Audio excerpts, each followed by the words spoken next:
शिव जटाधराय हर हर भोले नमः शिवाय। जटाधराय शिव जटाधराय हर हर भोले नमः शिवाय। जटाधराय शिव जटाधराय हर हर भोले नमः शिवाय। ओम नमः शिवाय। ओम नमः शिवाय। हर हर भोले नमः शिवाय। नमः शिवाय। नमः शिवाय। हर हर भोले नमः शिवाय। शिव गंगाधराय शिव गंगाधराय शिव गंगाधराय शिव गंगाधराय शिव गंगाधराय शिव गंगाधराय हर हर भोले नमः शिवाय। हर हर भोले नमः शिवाय। हर हर भोले नमः शिवाय। हर हर भोले नमः शिवाय। ओम नमः शिवाय। ओम नमः शिवाय। हर हर भोले नमः शिवाय। भगवान श्री हरि के अति प्रिय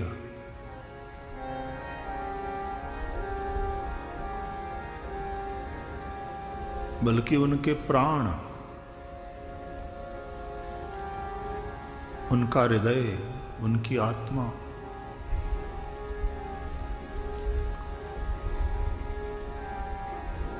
भगवान शिव चंद्रमौलीश्वर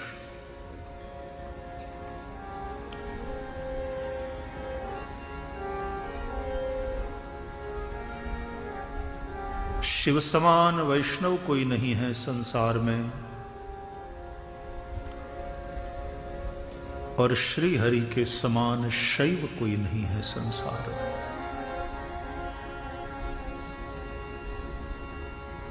शिवस्य हृदयं विष्णुः विष्णोश्च हृदयं शिवः, ऐसा कहा गया है। शिव का हृदय है विष्णु और भगवान विष्णु का हृदय है शिव। हरि और हर कहने सुनने दिखने में दो है, वास्तव में वे एक ही है।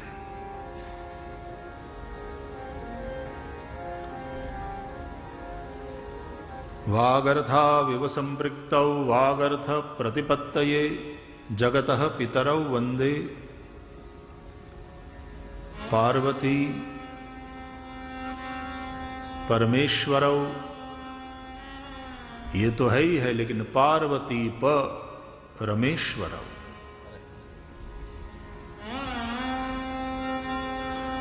जिस प्रकार शब्द और उसका अर्थ, वाणी और उसका अर्थ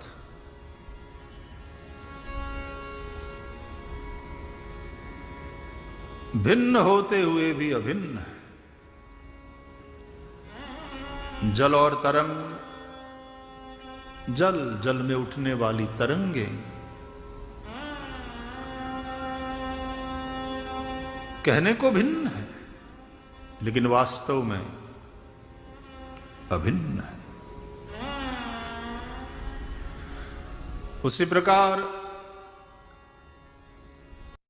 भगवान शब्द है और शब्दों का अर्थ। हमारे जब व्याकरण शास्त्री, व्याकरणाचार्य एकत्र बैठेंगे तो उसका धातु कैसे वो व्युत्पत्ति इत्यादि लगा के कैसा अर्थ बिठाते हैं। तो शब्द के अपने अर्थ होते हैं, लेकिन फिर उसका अर्थ घटन सबका अलग अलग होता है। हाँ जी,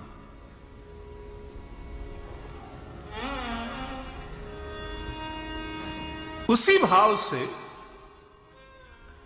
इसी श्लोक को हमारे विद्वानों ने अलग अर्थ में भी लिया है कि यहां केवल भगवान शिव और पार्वती के एकत्व की बात नहीं कही गई है, परंतु पार्वती परमेश्वरौ, ये अर्थ तो है ही है, लेकिन पार्वती परमेश्वरौ, पार्वती के पति भगवान शिव, और रमेश्वर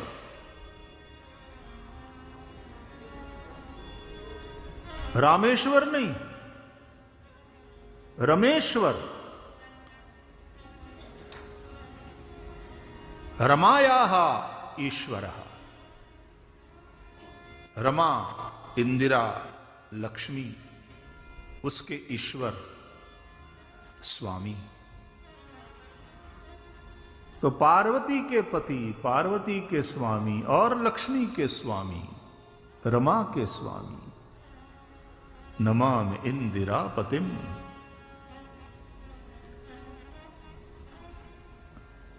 यानी शिव और विष्णु,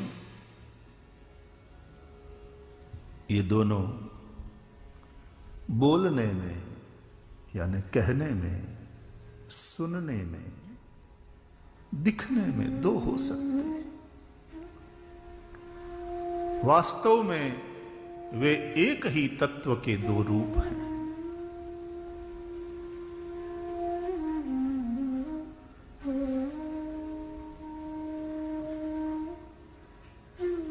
वही शिव है, वही विष्णु।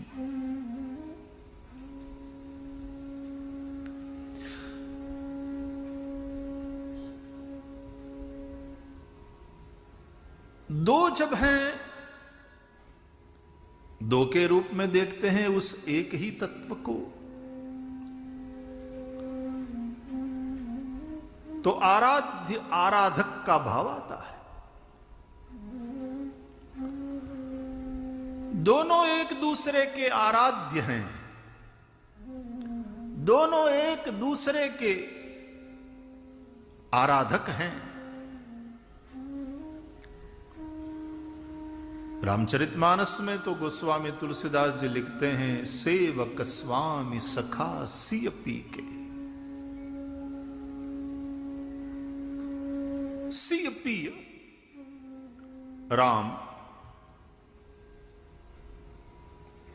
उसके ईश्वर रामेश्वर। रामेश्वर में हम लोगों ने कुछ 8 दिन 9 दिन वहां शिव चरित्र पर सत्संग किया था। सन 2014 में, शायद 2014 में, आप में से भी कई लोग वहां रामेश्वर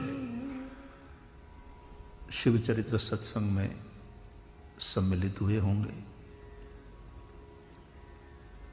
बड़ा आनंद आया था।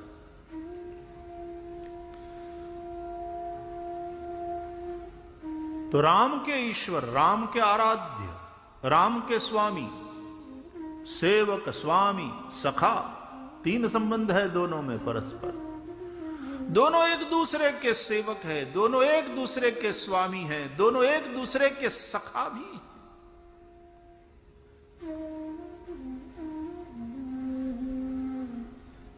राम के ईश्वर है, राम के आराध्य है शिव, रामेश्वर है। या तो राम को ही जो ईश्वर अपना मानते हैं वो, ऐसे भगवान शिव जो राम को अपना ईश्वर राम जिनका ईश्वर है वो रामेश्वर। देखो तो नाम ही ऐसा है कि दोनों प्रकार के अर्थ, दोनों प्रकार के भाव उसी एक नाम से निकलते हैं, प्रकट होते हैं।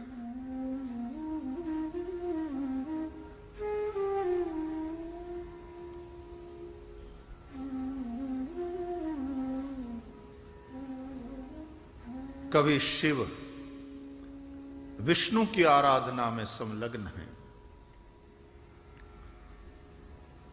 और कभी भगवान विष्णु शिवाराधन में ऐसे जुड़े हुए हैं, नित्य 1000 कमलों से अर्चन करने का संकल्प लेकर बैठे हुए भगवान विष्णु के पूजन में जब एक कमल कम पड़ गया तो जिन्होंने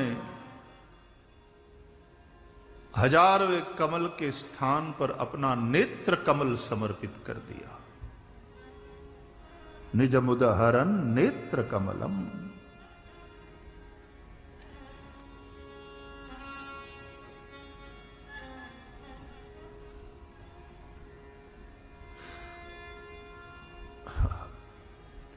अपने आराध्य को आप जो भी कुछ दोगे वो अनंत गुणा होकर के और दिव्य बन करके प्रसाद के रूप में आपको पुनः प्राप्त होता है और आप धन्य होते हैं। इसलिए जो भी आपके पास हो आप अपने आराध्य को समर्पित करो।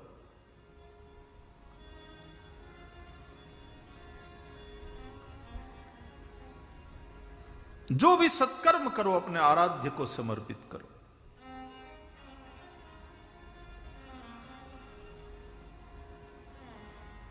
विद्या हो तो विद्या समर्पित करो,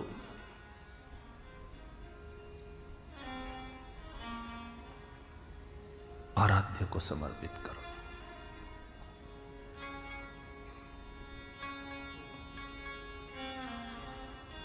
रामचरितमानस में तो कथा है, मैं सीधा ही जैसे ऐसे शुरू हो गया हूं जैसे कथा चालू ही है और आज दूसरा तीसरा दिन है।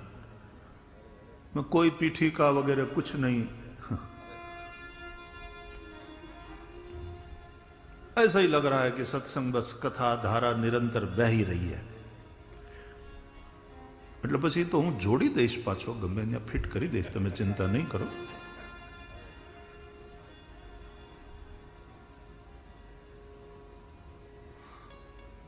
તમને એમ થશે કે અચાનક હું ત્રીજા દિવસની કથાઓ એવી રીતે બોલવા માંડ્યા।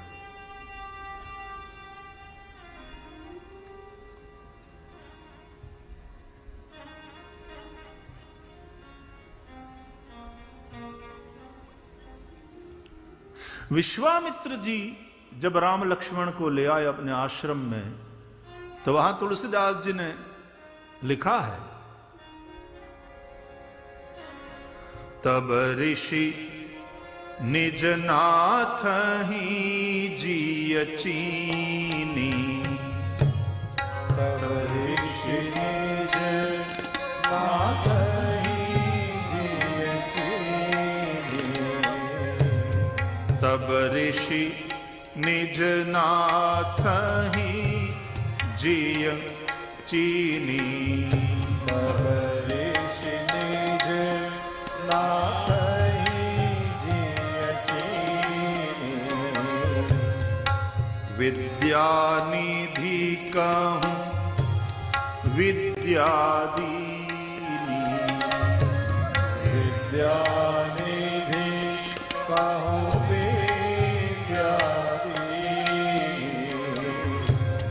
विद्यानिधि कहूं विद्यादीनी। विद्यानिधि कहूं विद्यादीनी। विश्वामित्र जी भगवान श्री राम को पहचान करके और फिर उन्होंने अपनी सारी विद्या राम को समर्पित कर दी। कौन है वे? बोले विद्यानिधि। विद्यानिधि को क्या दिया? बोले विद्या दिया। कमाल है।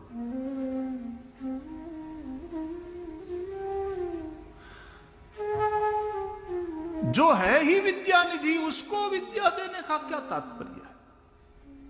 जिसके पास विद्या न हो उसको विद्या दिया जाए, ठीक है। साधारणतया हम दान करने की बात आती है तो जिसके पास बहुत है उसको दान नहीं देते। जिसके पास कुछ नहीं है, जो वंचित है, जो शोषित है, जरूरतमंद है, तो उसको दो। अब करोड़पति को आप 1 लाख रुपया कवर में धर करके रखो, उसको थोड़ा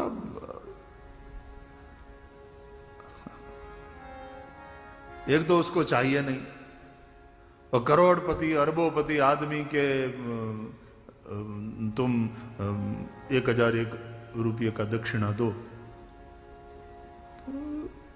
उसको भी अच्छा नहीं लगता।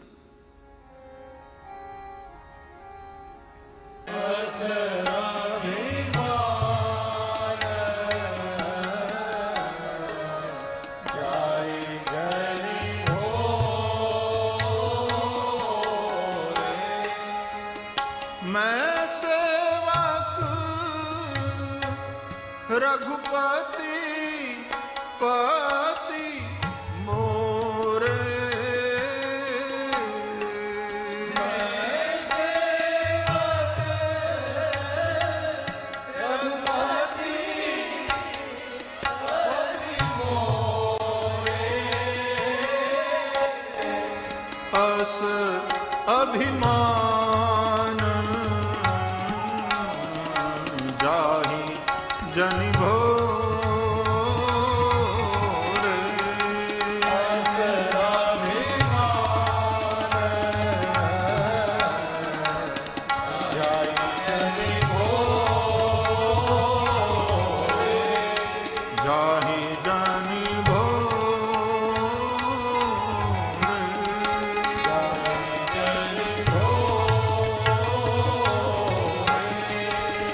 जाहि जनि भोरे, जाहि जनि भोरे। है तो वो भी अभिमान, लेकिन उस अभिमान का रंग ढंग अलग है। ऐसा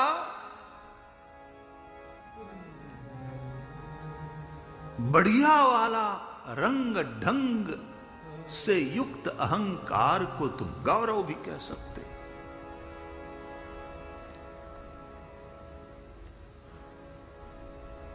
तो भिखारी,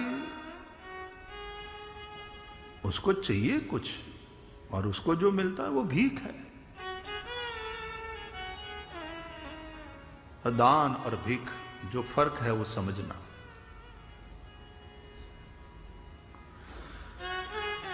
भीख देने वाले के मन में हो सकता है उतना भाव न हो, दानी के मन में दीनता होती है। वो भिखारी निरहंकारी बनकर मांग रहा है, लेकिन भीख देने वाला हो सकता है अहंकार से भरा हो।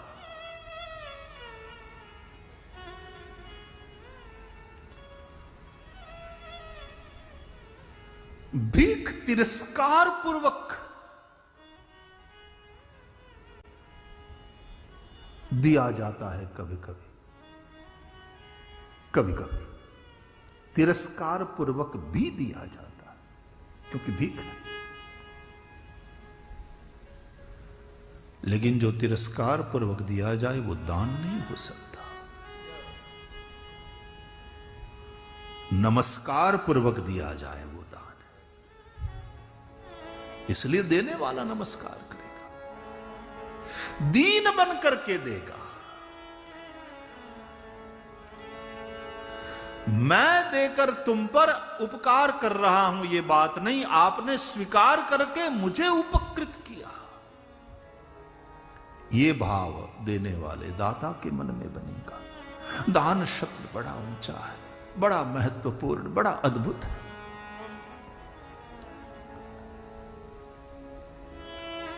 इसलिए यज्ञ, दान और तप ये तीनों मनुष्यों को पवित्र करने वाले साधन हैं, ऐसा भगवान श्री कृष्ण ने भगवत गीता में समझाया। पावनानि मनीषिणाम, इसलिए इन तीन का कभी त्याग न करें, अवश्य करें। यज्ञ, दान, तप, इससे तुम पवित्र होते हो।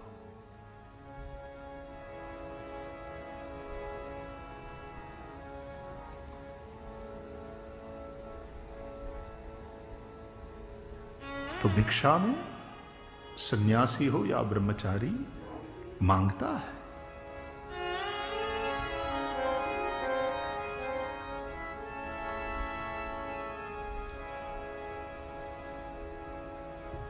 समंदर जल निधि है, वो नदियों से मांगता नहीं, वो पर्वतों से प्रार्थना नहीं करता।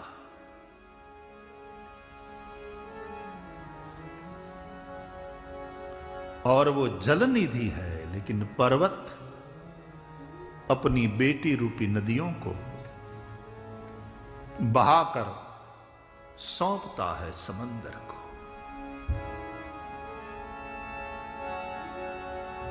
सरिता जल जल निधि महु जाए।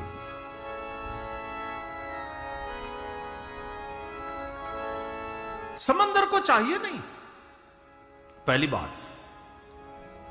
निरपेक्षम मुनिम शांतम, समंदर को चाहिए नहीं। कोई डिमांड, कोई प्रार्थना नहीं समंदर की।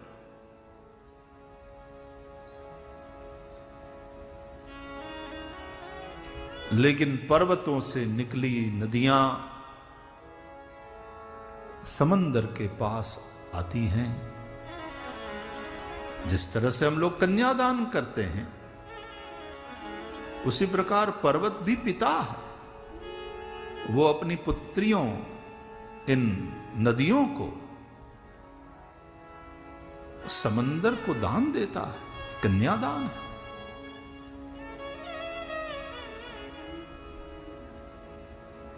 तो जलनिधि होते हुए भी एक तो उसको कुछ चाहिए नहीं,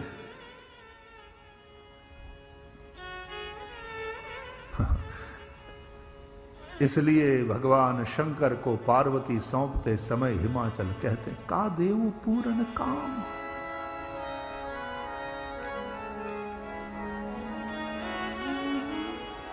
शंकर चरण पंकज गहि रहो, का देव पूर्ण काम। आप पूर्ण काम हैं, आपको तो कुछ चाहिए नहीं। मैं आपको क्या दूं, कैसे दूं? आप इस पार्वती का स्वीकार करो, मेरी प्रार्थना।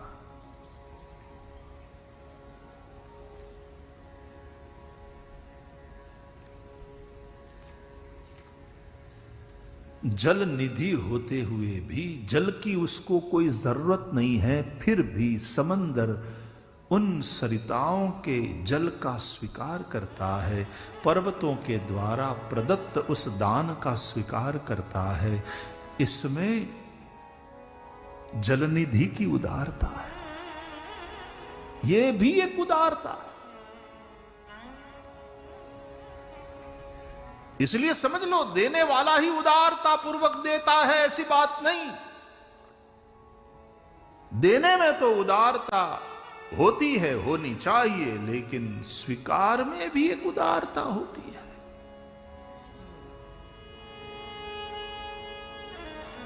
ये समंदर की उदारता है। कि उसके बाद सब कुछ होते हुए भी वो स्वीकारता, अगले के भाव को देखता।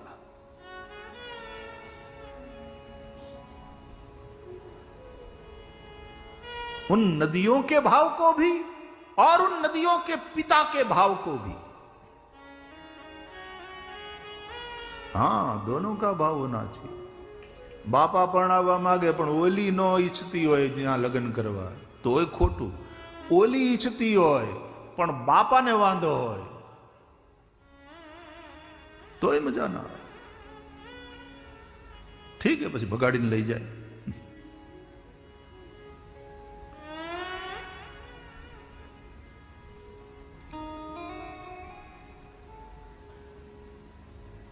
पर्वत को देना है, नदियों को अपने आप को समर्पित करना है, तब समंदर का उन्हीं प्रेम का प्रतिघोष प्रकट करते हुए उदारता पूर्वक उन नदियों का स्वीकार, ये जिस प्रकार घटता है उसी तरह विद्या निधि कहूं विद्या दीनी। राम विद्या निधि है, उनको क्या विद्या की जरूरत, लेकिन विश्वामित्र ने उन्हें विद्या प्रदान किया और विद्या निधि ने भी बड़े प्रेम पूर्वक स्वीकार किया।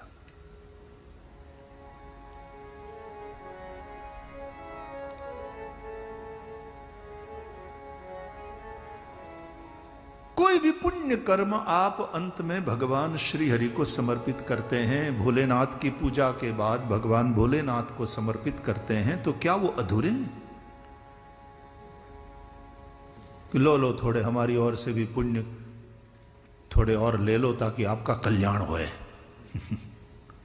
क्योंकि पुण्य तो कल्याणकारी होता है और ये खुद शिव है, ये स्वयं कल्याण स्वरूप है, ये शंकर है, अनेकों का कल्याण करने वाले। हम अपने पुण्य कर्म उन्हें समर्पित करके उनका कल्याण बढ़े, उनके कल्याण की कामना करें।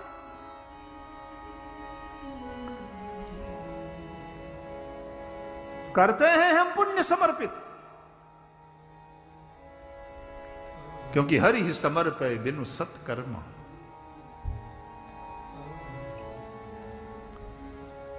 कायेन वाचा मनसेन्द्रियैर्वा बुद्ध्यात्मना वा प्रकृते स्वभावात् करोमि यद्यत् सकलं परस्मै सदा शिवायेति समर्पयामि।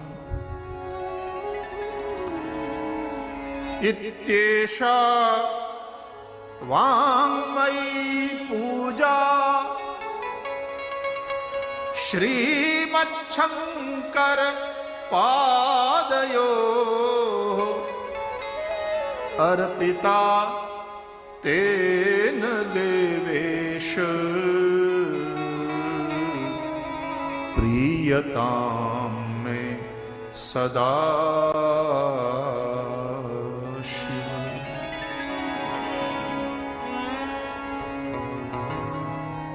तव तत्वं न जानामि। इन दिनों रोज हम भगवान शंकर जी का अभिषेक पूजन करते हैं, सारा सत्कर्म भगवान शंकर जी को समर्पित करते हैं, तो यही भाव करते हैं।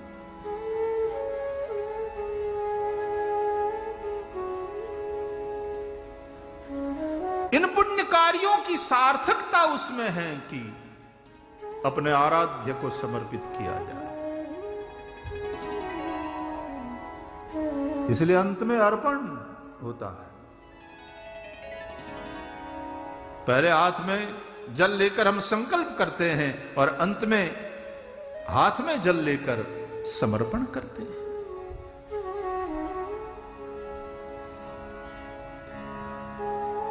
तेन